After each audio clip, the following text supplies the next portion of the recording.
নমস্কার। কবিগুরু রবীন্দ্রনাথ ঠাকুরের লেখা তাল গাছ।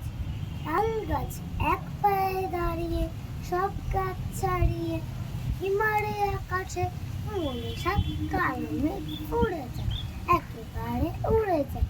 কোথা পাবে আকাশে? তাই তো সে ঠিক তার মাথাতে, গোল গোল পাতাতে ইচ্ছেটি মেলেতে।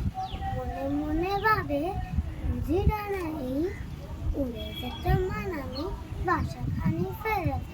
সারাদিন ঝড় ঝড় তর তর, কাপের পাতা পত্তর ওরে যেন ভাবেও। মনে মনে আকাশেতে বেরিয়ে, তারাদের এড়িয়ে কোথা যেন যাবে। তারপরে হাওয়া যেই নেমে যায়, পাতা কাপা থেমে যায়, ফেরে তার মনটি যেই ভাবে মাঝি হয় মাটি তার। ভালো লাগে আরবার পৃথিবীর কোনটি।